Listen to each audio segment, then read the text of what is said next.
방송사 프로듀서와 여배우인 두 사람은 4년 동안 사귀었습니다. 그리고 올해 7월 결혼했습니다. 결혼은 완전히 두 사람만의 합의였는데요.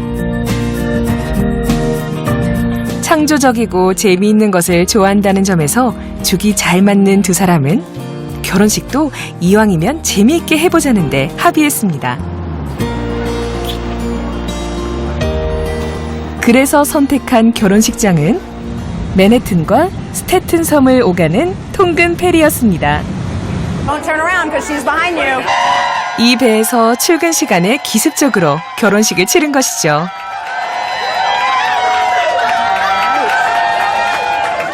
And in a few minutes, you will enter into a legally and spiritually binding contract between each other.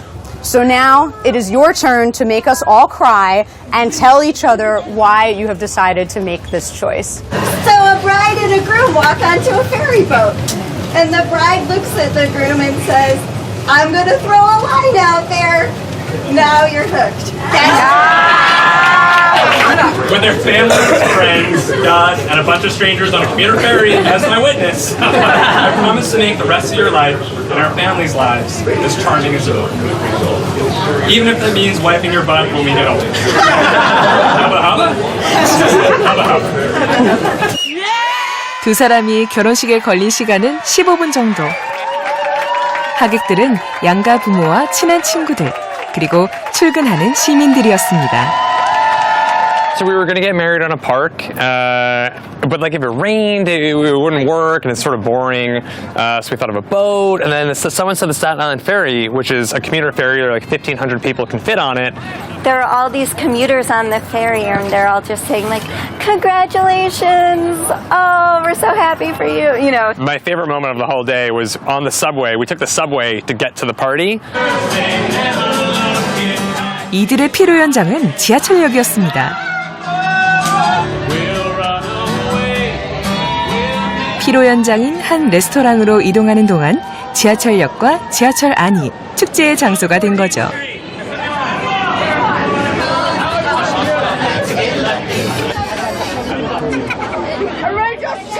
지하철에서 이게 웬 난리? 라고 생각할 수도 있지만 지하철의 시민들은 웃음으로 이 해프닝을 지지해 주었습니다.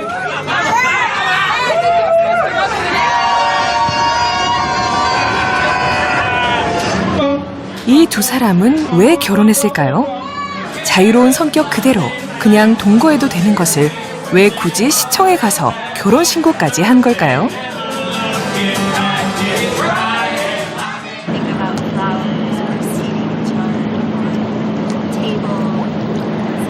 두 사람은 사랑을 영원히 묶어두고 싶었다고 고백합니다. 제도 속에서 관계를 고정하고 싶었다는 것이죠. We've now decided that we will be dating forever, so that's why we got married. Start a family. Yeah, it's like a natural step to be like permanently bound to somebody I think we just have to have fun all the time. and make each other laugh. Yeah, then everything will be okay. As long as we do that, we're pretty good at it so far, we'll be fine. 이 커플은 워낙 서로 잘 맞아 보이긴 합니다만 과연 평생을 부부로 살아갈 수 있을지는 그 누구도 알 수 없습니다. 미국의 커플들은 자유의지에 따라 사귀고 결혼합니다. 순수히 본인들의 의지와 감정에 의존하고 타인이나 공동체의 영향이 적어서일까요? 미국 부부의 결혼 지속 기간은 세계에서 가장 짧은 편입니다.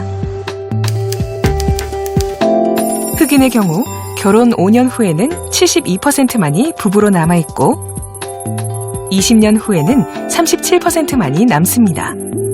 백인의 경우는 80%, 그리고 54%, 아시아계 미국인은 91%, 그리고 69%.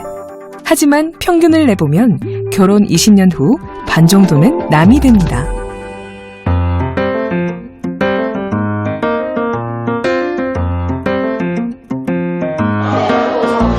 작년 또 한 쌍의 부부가 탄생했습니다.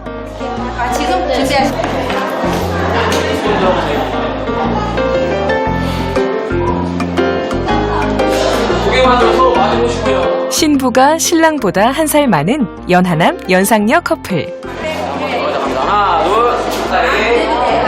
두 사람은 왜 결혼을 결심하게 됐을까요? 하나 느낀 거는 영원히 선수예요. 되게 꼼꼼하고 똑부러져요. 성격이라면 저는 되게 허술해요. 되게 허술해요. 공부를 제가 안 하는 사람이었어요, 사실. 어떤 계기로 인해서 해야 되겠다 싶어서 이제 2학년에 덤빈 게 한 5년 됐어요. 그래서 5년 만에 이제 합격을 했는데 이제 그 많은 도움을 줬던 게 예비 신부였고. 두 사람은 성당 수련회 가는 차 안에서 처음 만났습니다. 먼저 마음이 움직인 것은 대건 씨였습니다. 보자마자 호감을 느낀 것이죠. 하지만 민경 씨는 그를 그냥 아는 동생 정도로만 생각했습니다. 당시 대건 씨는 공인 노무사 시험을 준비 중이었는데 평소 공부를 좋아하는 스타일이 아니어서 3년 연속 낙방을 하고 말았습니다. 좌절해야 하는 대건 씨에게 민경 씨는 물심양면으로 도움을 주기 시작했고 좀 더 친해지면서 시험 준비도 도왔습니다. 대건 씨에겐 새로운 목표가 생겼고 결국 5년 만에 대건 씨는 공인 노무사 시험에 합격합니다. 둘은 합격을 전후해 더 친해졌고 서로가 인생에 필요한 사람이라고 생각했습니다.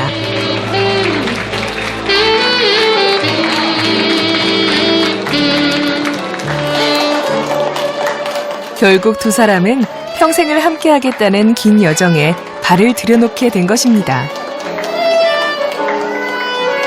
우리의 결혼은 개인만의 결합은 아닙니다. 인도만큼은 아니지만 양가의 부모가 정서적으로 중요한 역할을 합니다.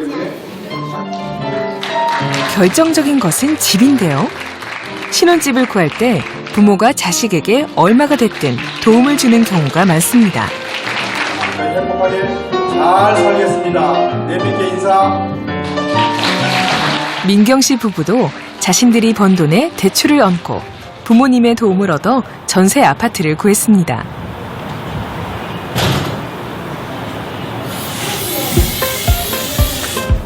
결혼식 후 몇 달 만에 대건 씨 부부가 낡은 신혼집 새 단장에 나섰습니다.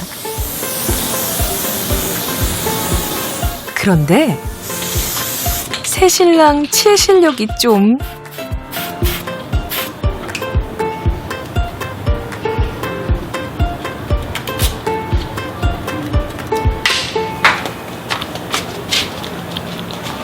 어떡해! 이 색깔이야? 아니 이거가 이렇게 평평하게 안 되네? 어떡해! 시트지를 사서 붙여야 될 것 같아. 내가 뿌릴 거 그랬나 보다. 아니야, 자기가 해서 똑같았어. 집 새 단장이 시작됩니다. 야, 여기 문에다가 테이프를 붙여놓으면은 그 테이프 무늬가 나잖아.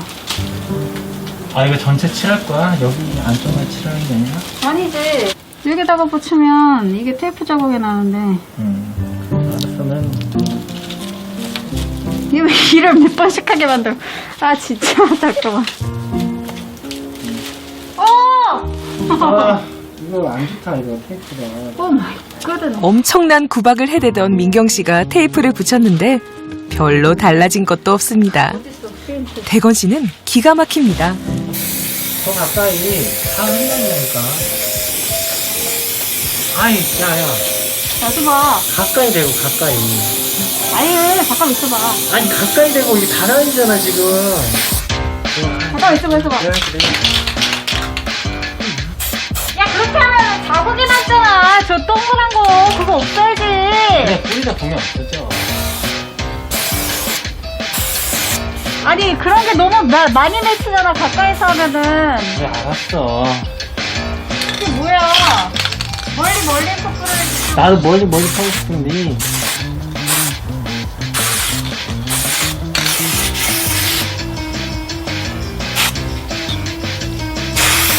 성격과 스타일이 다른 두 사람의 티격태격 다툼은 아내가 다른 가구를 색칠하다가 남편을 다시 도발하면서 드디어 맘 상하는 수준으로 건너뜁니다. 이걸로 문을 칠했으면 이쁘겠다. 처음에 이게 무슨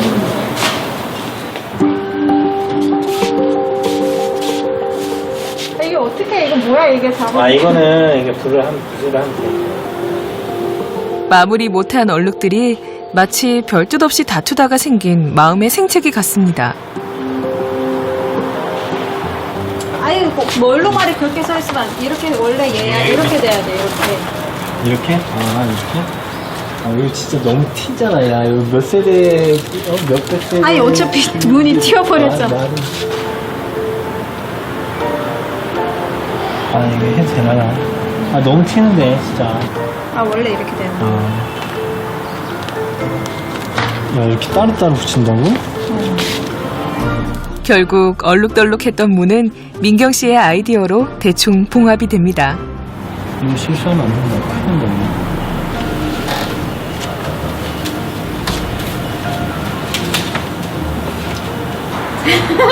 야 나쁘지 않아 잠깐만. 이제 결혼한 지 5개월째. 서로 다른 환경에서 자라고 서로 다른 성격을 가진 두 사람이 같이 산다는 것이 결코 쉽지 않은 일이라는 것을 깨닫고 있습니다.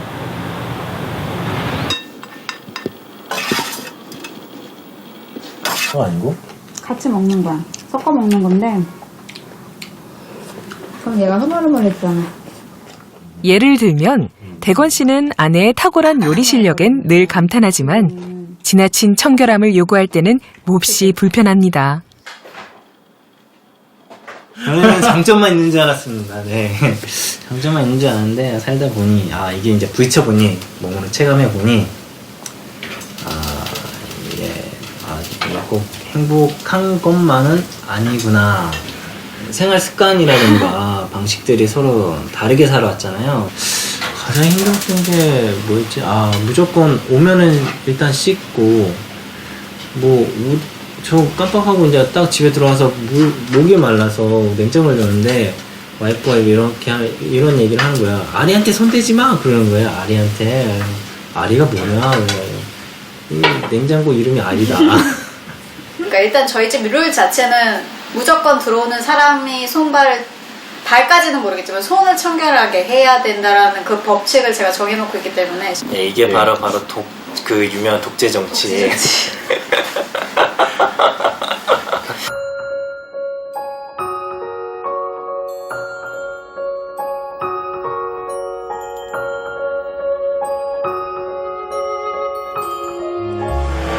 몇 달 후 부부관계를 뒤흔들 대사건이 다가왔습니다. 머리가 보여요. 네, 들어갈 수 없고 머리 보이고 이제 거의 다 마무리돼서 이제 의사 선생님 이제 들어올 거예요. 이제 뭐 머리 보이면 다 됐지. 가족 분만실에 남편과 함께 들어가 진통을 한 지 꼬박 9시간 만에 민경 씨는 건강한 여자아이를 낳았습니다. 자, 아가 꼭 안아줄게요. 양손. 저쪽 손도 가져와서. 꼭 안아요.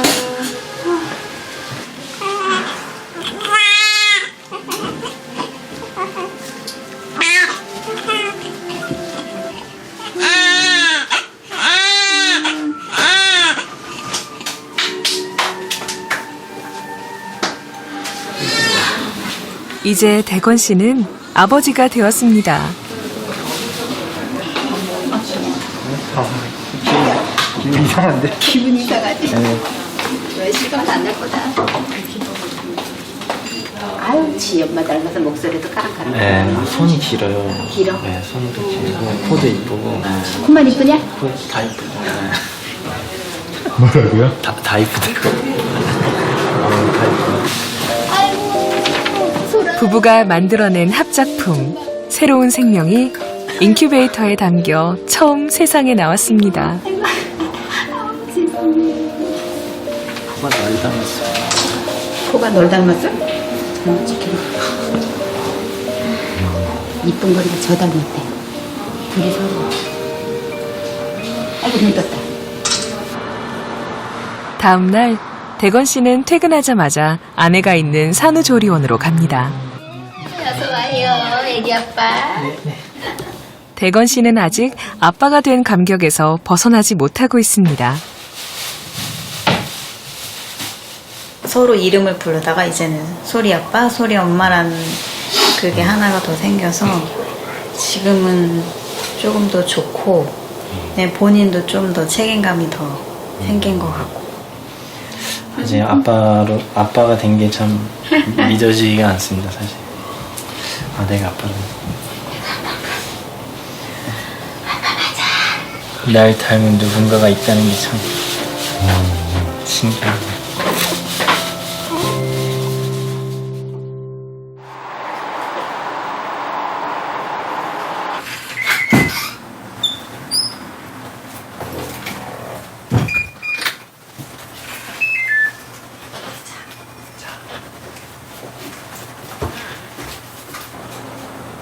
출산 4개월 후 아이로 인해 생활이 바뀌었습니다. 아이가 잘 때는 두 사람의 대화는 아주 작아지거나 중단됩니다. 일단 아이가 깨지 않게 해야 하니까요. 놀러 가고 싶어도 사실 이번 여름 때도 하나도 못 갔어요. 아이를 친정에 맡기진 않는 이상 셋이서 뭔가 문화생활을 즐겨보는 없던 것 같아요. 가까운 호프집이라던가 가서 맥주 한잔을 할 텐데 그것도 사실 쉽지도 않고. 이제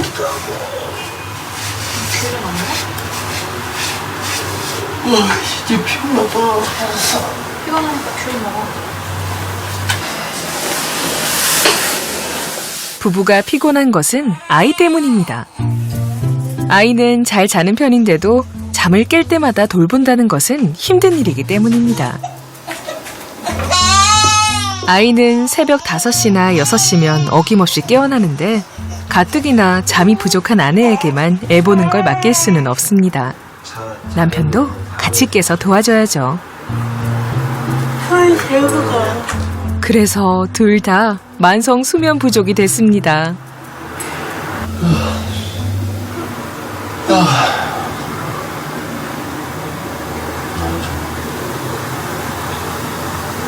잠푹 자잖아.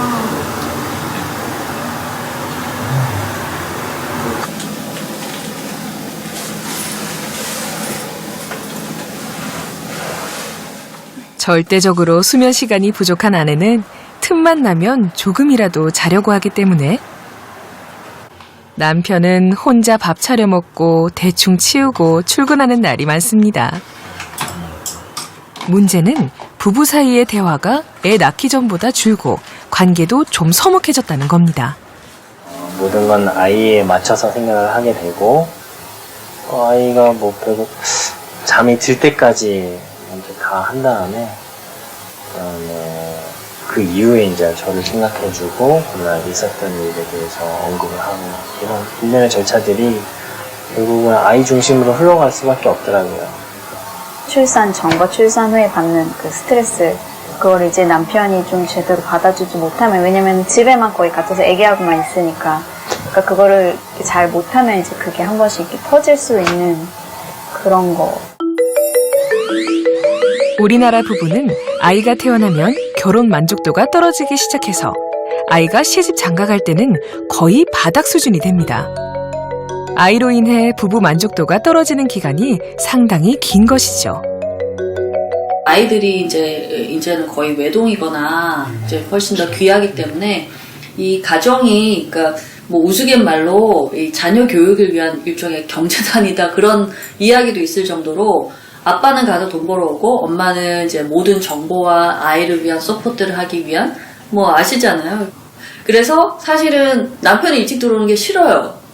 돈이나 열심히 벌어다주고 학원비 벌어다주고 나를 귀찮게 시험 기간에는 집에도 일찍 들어오지 말라고 하잖아요. 아이는 부부에게 주어진 축복이지만 다른 한편으로는 부부관계를 분산시키는 원인이 되기도 합니다. 특히 우리나라처럼 아이를 최우선으로 생각하는 가정에서는 아이 키우기와 부부관계 사이의 균형을 찾기가 쉽지 않습니다. 세계 어느 나라든 결혼을 하면 행복한 결혼 생활을 오래 지속시키는 것은 쉽지 않습니다. 결혼은 가족 간의 결합이며 공동체가 중시되는 인도에서는 부부간에 문제가 생길 경우 가족 공동체가 나서서 위기를 관리해 주었습니다.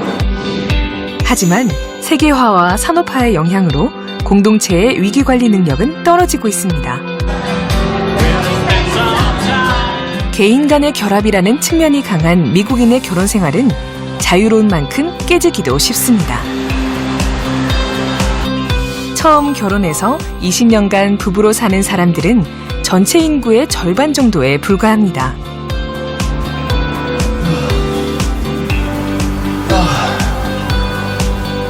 아이를 최우선으로 두는 한국의 가정은 아이가 자라서 떠날 때까지 부부 만족도는 계속 떨어집니다. 평생을 지속해야 하는 결혼 생활. 부부는 무슨 힘으로 같이 사는 걸까요? 부부가 같이 사는 이유는 무엇이 되어야 할까요?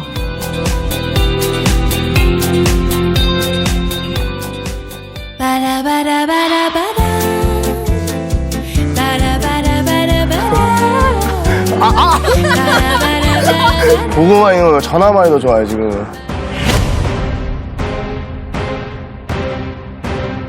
한번 해줘. 빨리도 되던지. 나도 이따 갈게. 맨날 이따가 한다고 안 하고 가잖아. 어차피 문 오빠 새벽 가면은 내가 어차피 내가 다 해야 하잖아. 아, 제 나름대로 한다고는 해요.